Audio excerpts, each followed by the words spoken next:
Hey guys, welcome back to Rolly Reacts. Back again this week with another review for Ahsoka. This week it's episode 5, The Shadow Warrior. And man, what an episode, bro. We're bringing back these legacy characters that most of us grew up with. I know growing up, episode 1, 2, and 3 were in the movie theaters. I saw episode 3 in the movie theaters, I don't know, 15, 16 times. And then when I got it on VHS, that thing wore out, man. It was crazy. But nevertheless, man, I mean, we're finally getting these epic episodes. We get to Anakin. Anakin and Ahsoka, they're in the world between worlds. She's asking him what happened. What am I doing here?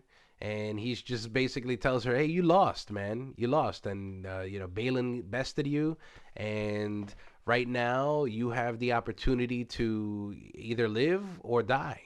From what I got from that is this is kind of like purgatory for Jedi, for Force users, and this is where you go if you're a fallen, like Anakin, or this is where you go if you're one of those atheist Jedi's like Ahsoka. I don't believe in good, I don't believe in bad, I don't identify as this or that. I'm just existing here, and I don't side with any side. You know what I mean? I'm just a drifter with no direction, and I love that. There's a religious aspect to that as well. It's just beautiful. But anyway, she's here. He tells her, "Hey, I got to teach you one last lesson, and this is gonna determine if you live or if you die."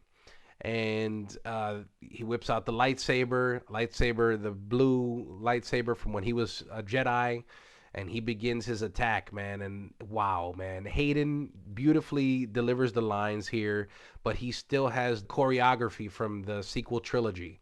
I mean, it looks like this guy, ever since he stopped making the movies, he hasn't stopped lightsaber training. I mean, he's just incredible. It looks exactly the way Anakin would fight, in the sequels. He still has that. It's kind of, it must be muscle memory for him or something, because I mean, he's just the attacks, the swift strokes, and the precision, the twirling of the lightsaber behind the back. Oh my God, man, it's just incredible. But the battle ensues. He's just going at it, but she's deflecting him. I mean, she's trained with this man forever. She can anticipate what moves he's going to use. She's easily just deflecting them. And at one point, she kind of uses this kick that I've seen him use before. He's laughing. He kind of smirks at her, like, just the way Anakin and Ahsoka would have that banter from the Clone Wars. He's like, haha, you think you bested me? It just shows that Hayden did study the Clone Wars like he said he did. And seeing what happened here in this episode, he's very true to the character from Clone Wars. So I loved that. I loved the battling, the scenery in the background in the world between worlds, the white and the blue lightsaber. That contrast was just, oh my God, top notch. He smirks at her, and he basically says, "All right, you think you bested me, but I got a lesson to teach you." And he swipes that bridge. That thing shatters, and Ahsoka goes falling to the abyss, man. And when she goes falling, when I saw this, I was I was about to freaking lose my mind. You see the atmosphere start to turn a little red, and I'm like, oh my God, man, are the rumors gonna be true? Are we going to Mustafar? Are we gonna see a flashback? Are we gonna see like an alternate reality of what would have happened if she would have intervened on that battle with her, Anakin and Obi-Wan in Revenge of the Sith? And but no, we get something even better, even something even juicier, especially if you watched Clone Wars. I mean, you lose your mind. You see she gets up, it's a younger Ahsoka, and you're like, oh my God, man, we went back in time, we went to a moment in time, exactly what you would do in the world between worlds, right? Like, let's go back to here, maybe this is where we can learn a lesson. But she stands up, and you see the clone troopers start coming through the fog, and I thought it was just beautiful and great attention to detail. Obviously, you got Dave Filoni at the helm here, but they're on Geonosis at one of their very first battles from season 1 of Clone Wars, and Anakin comes in behind her. He's running into the battle, the fog of the battle with the clone troopers, and she's just like, "What the heck? What am I doing here?" She recognizes where she's at, And she asks him, well, "What are we doing here? Is this the Clone Wars?" And again, his jokey delivery, exactly how Anakin was in the Clone Wars series. He's like, "Yeah, what do you think? Like, snap into it, man. Come on, we got a battle to go fight." And she follows him into the battle. It's just awesome what they did here. At first, when I first saw it, because I saw this episode about like 5, 6 times, but when I first saw it, I was a little disappointed. I was like, "What? They don't have a budget to fill in the background, an actual atmosphere? What is this fog and this haze?" But I mean, it's just awesome, right? It's a little hazy. It's a memory. It's the smoke and the fog of war, in the middle of a battlefield with explosions everywhere and smoke everywhere. That's how it must look. So she follows him into the battle.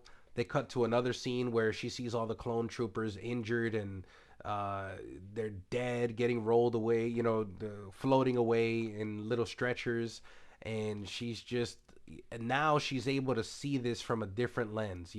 She still has all the memories and everything that she's gone through as adult Ahsoka, but she's looking at it through the lens of this time period, which back in the day they didn't take the time to do that. They were in the middle of battle. They were constantly on the move. They constantly had a mission in front of them. They weren't thinking about the repercussions. But now that she's older and wiser, and even with that conversation that she had with Balin during their duel in episode 4, she's taking the time now to look, to see the damage they've caused, the destruction, and she's tormented by it. She feels bad. She feels like, wow, I led all these troops, but by our command all these troops went to their death, and that's our fault. So Anakin sees her there and he's like, hey, what's the deal? We got a mission to do, let's continue. And she stops him, and she tells him, aren't we keepers of the peace? Like, what the hell are we doing? And he's just like, where is this coming from? Like, what do you mean? We have a task at hand. We're defending. We're fighting for the greater good. And he's trying to justify it to her. And she's not having it, man. And I love that because she's always been the type to not hold back with Anakin. That is the person that has trained her, that she looks up to. And she doesn't hesitate to tell him, like, this is wrong. Don't you feel bad about everything that we're doing here? This is like a pointless war, and there's a pointless death is happening around us. We're destroying, and we're not supposed to be this type. That's not the Jedi way. And it just shows here that Anakin has become desensitized, and this adds to everything that he was conflicted about in Revenge of the Sith. When he's like, from my point of view, the Jedi are evil. When he said that to Obi-Wan, at that moment, when you're watching that movie without watching any of the Clone Wars, without watching this, you're like, what is he talking about? Like, he's crazy.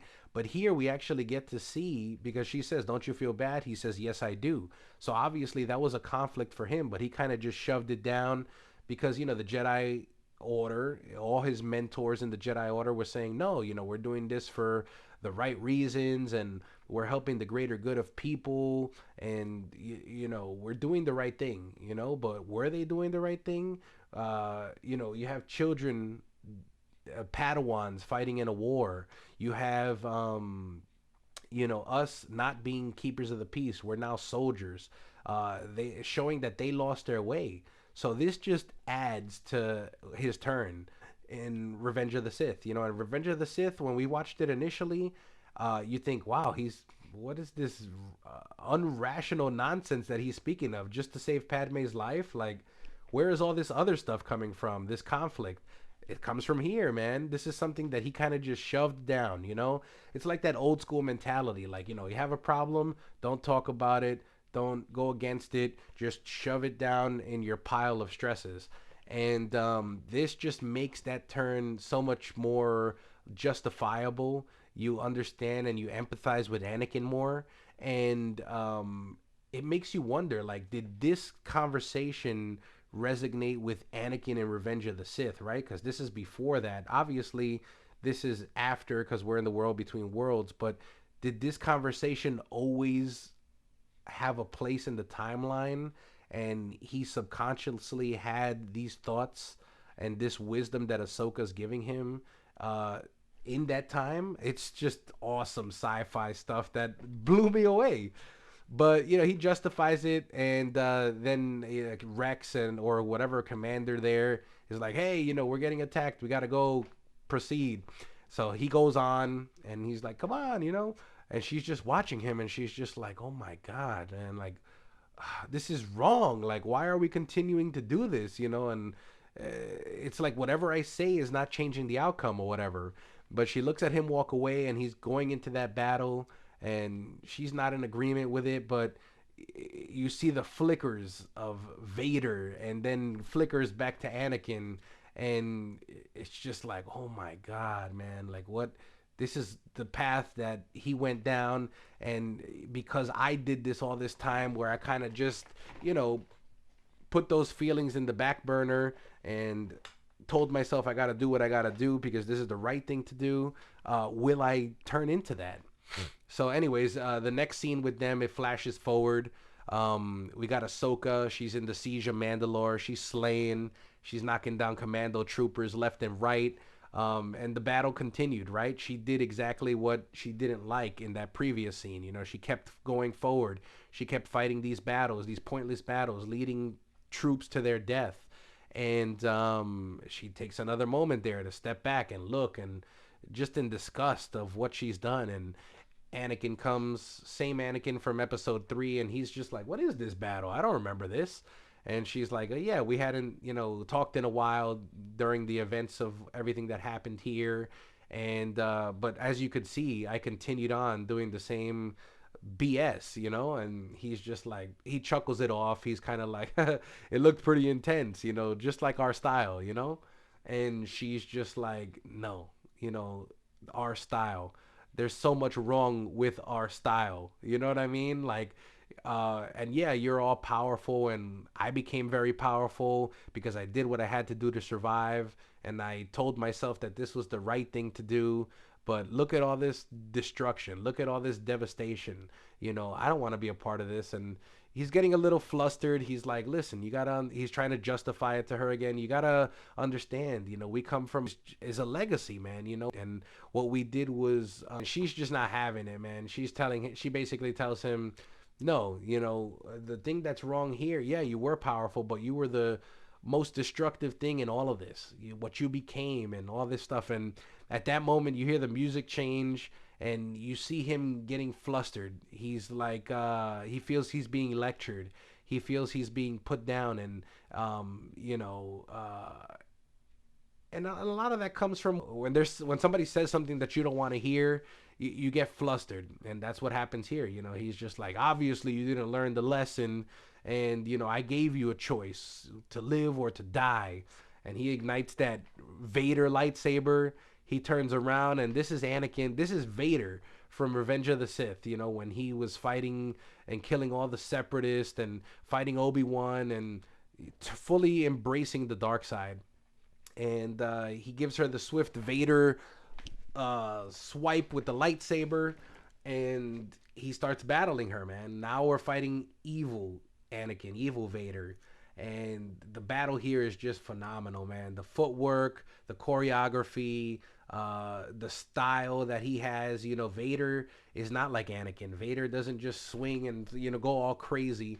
Vader, all his swings are calculated and with power backing that. And so he battles her. He kicks her back into the world between worlds. And I mean, this imagery right here is just something straight out of fan fiction. I mean, you see the flashes of Anakin Vader, the red lightsaber. He's charging at Ahsoka, and they continue to battle red lightsaber against the two white lightsabers. And he's just all out aggressive. He disarms her, and he's about to strike her down. But she, grabs that lightsaber, puts it to his neck, and you see the glimpse of Sith.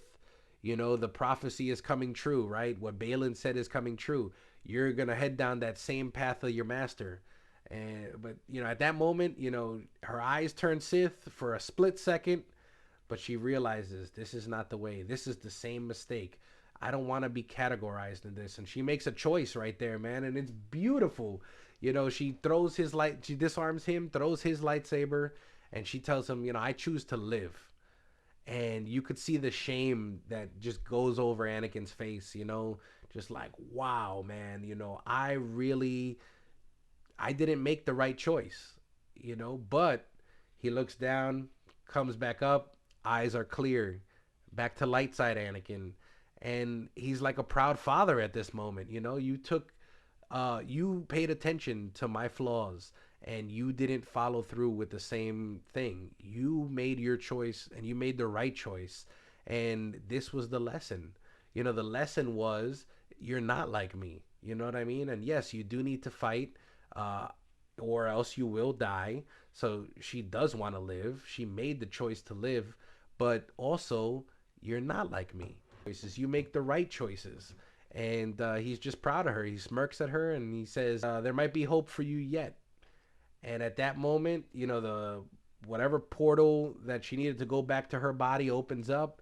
The place starts filling up with water, and now she's in the ocean where they're looking for her in real time. And this is where the episode kind of goes back to the main set of show. We got this beautiful imagery, flashback, the lesson, master and apprentice, all that. But now we're back to the show. We're back in real time. Ahsoka lives. She gets rescued. She gets taken out of the water. And, we get back to the ship. Huang is there basically briefing her on what happened. You've been out for a day. We found you. Thanks to Jason. Jason's intuition and his force sensitivity is what helped us, locate you and get you out of this situation, bring you back to life. And at that moment, she's also kind of, wow, that's pretty cool. This kid is very force sensitive, and I hope she trains him down the line. A lot of people are saying Ezra may train him, and that does make sense. Because Kanan was his master. But I really hope it's Ahsoka that does. And maybe Sabine just stays as a bounty hunter. But anyways, they get out there. Hera's asking Ahsoka where Sabine went. Ahsoka grabs the map that Balin destroyed, that the Sabine gave to him. And this is pretty cool. I mean, basically from feeling something, you could see a memory or get a glimpse into what happened when this last was touched. And she gets caught up on the events that happened in episode 4. He was telling her, we have a mission in common. You want to get Ezra. I want to start a new beginning. And, she hands him the thing and they get the coordinates and all that to their destination. But, as she's sitting there pondering, she sees the space whales and she remembers the stories that Hera told about Ezra going up there and traveling through space via those space whales. And classic Snips and Anakin, this is their way. Their method was very unorthodox. They always did things their way. They always went on a whim. And now she's back. Now she's more jovial. She's happy. She's not so serious. And she's getting back to who she is. She's free again now after this encounter with Anakin. And I just loved it, man. It was just amazing. But anyways, they fly up there. They get to the whales. She communicates with them. And they agree to take her. I mean, some of the standout funny moments in this episode that were classic Star Wars humor. They weren't just like a laugh for a laugh. It was true to the humor of Star Wars. Was a few with Huang. When he tells Hera early on, he's kind of like, oh, you did things your way. That's why people like you. Those comments that he says just make him so charismatic and so lovable, right? He's on the side of his people. Also, Jason asks him, oh, do you train Jedi? And he's like, oh no, he's like, can you train me to be a Jedi? And he's like, no. He's like, do you build the lightsabers? He's like, yes. He's like, can you teach me how to build a lightsaber? He's like, no.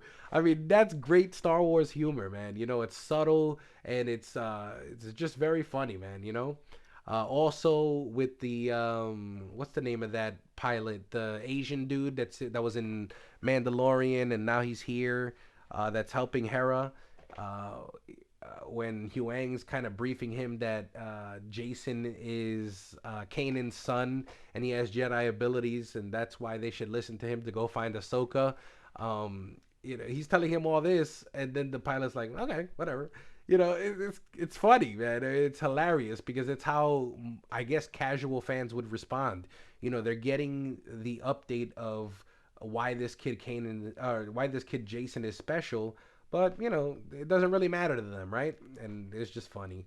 And then lastly, when he's telling uh, the new Rebel Alliance or whatever, he's telling them what the mission plans are with the space whales and all that. Before he tells them, he's like, how am I gonna tell them this? Like, they're gonna look at me, or they're gonna think that I'm just like blowing smoke up their, butts or whatever. But he goes on. He's like, all right, well, I'll tell you. I mean, some space whale's gonna take them through space and time. I don't know.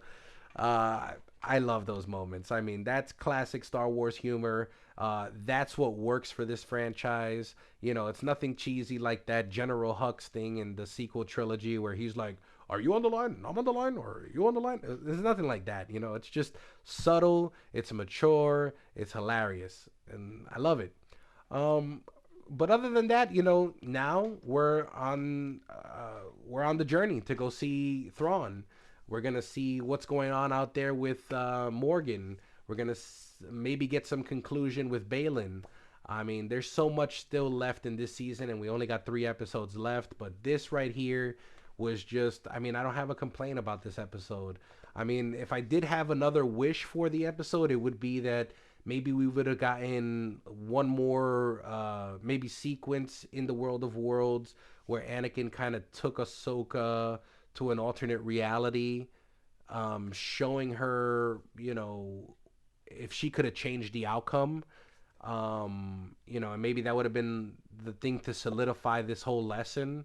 But I think it was just tastefully done. It was beautiful. It was very poetic and powerful messaging. And I'm just a happy Star Wars fan, man. I mean, I can't say much more about this episode. These lightsaber battles that happened here and the flashbacks. I mean, I have not stopped rewinding them. I've rewatched them and rewatched them, and I'm annoying the crap out of my wife because I'm like, babe, look at this and look at that, and explaining stuff to her about Clone Wars. But I'm just a happy fan, guys. Let me know what you thought about the episode. Did you like it? Did you not like it? Do you wish something else happened? Or do you think like me, it was just a masterpiece, man? Hey, man, all I gotta say is in Dave we trust. Disney, if you watch this or if any representative watches this, please let him continue to be creative here. If you don't let him lead the company, at least let him be the creative direction.